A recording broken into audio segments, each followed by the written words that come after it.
আসসালামু আলাইকুম। প্রিয় দেশবাসী, আপনারা দেখুন, এটা স্বাধীন দেশ বাংলাদেশ। তার উপরে সবচেয়ে বড় হলো এটা একটা মুসলিম দেশ। তো আমরা সবাই মুসলমান।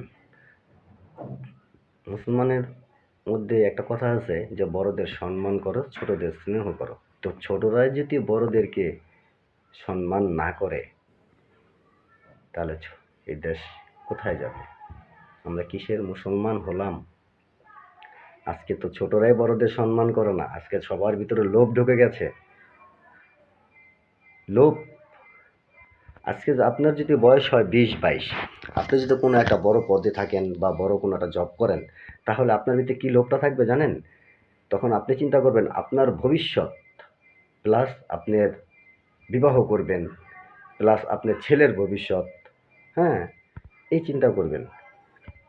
আর একটা বৃদ্ধ চিন্তা করবে কি, আস্তে থাসি খাসি ভালো, কোনো মতে জীবন গেলেই গেল। তো এই দেশটা এমন পর্যায়ে এখন গেছে, আপনি দেখেন।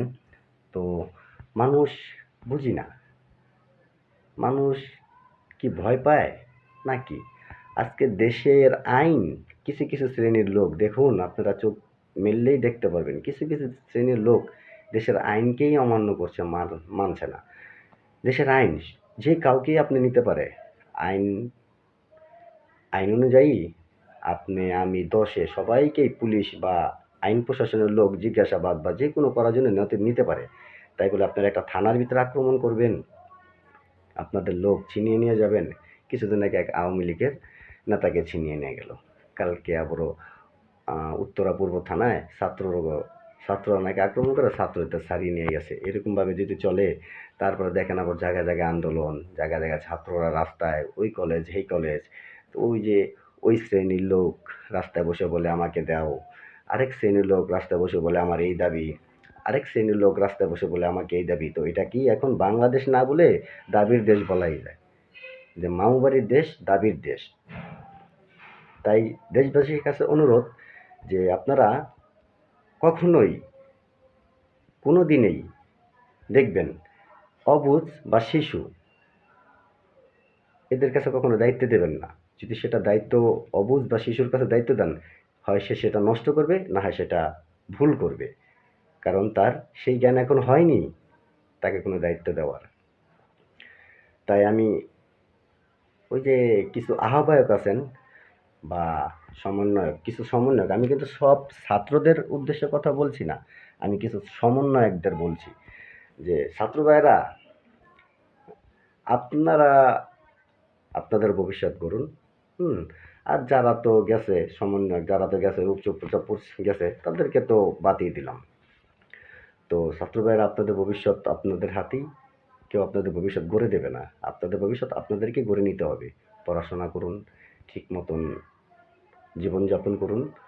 আন্দোলন এগুলো ভালো না, কারণ আপনাদের এখন ভবিষ্যৎ সামনে। যারাই আন্দোলন করেন, কার সাথে করবেন আন্দোলন, কার সাথে করবেন মারামারি? আপনি আপনি ও সবাই তো ভাই ভাই। ভাই ভাই বড় কথা না, সবাই তো মুসলমান। একটা মুসলমানের পক্ষে আরেকটা মুসলমান যদি সহানুভূতি না দেখান, তাহলে আমরা মুসলমান হলাম কোথায়? তাহলে তো আমরা ইহুদি খ্রিস্টান হলেই চলতো। তাই আপনাদের কাছে অনুরোধ, এক ছাত্র আরেক ছাত্র, আপনারা ভাই ভাই, কখনোই আপনাদের মধ্যে বিরোধ করবেন না। আর দেশের আইন, এটা সম্মানের জিনিস। ছোট হলেও কখনো মানুষ হেরে যায় না, ছোট হলে মানুষ কখনো নিচে নেমে যায় না। ছোট হওয়া মহৎ কাজ, ক্ষমা করা যেমন মহৎ কাজ। ছোট হইলেই মানে আপনি জিতে গেলেন। তো সবসময় আমরা ছোট হওয়াটাই বেটার মনে করি।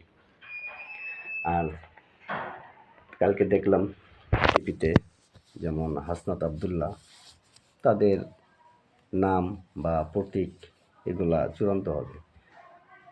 হাই রে দুনিয়া, দেখুন আজকে কোথায় চলে যায় দুনিয়া।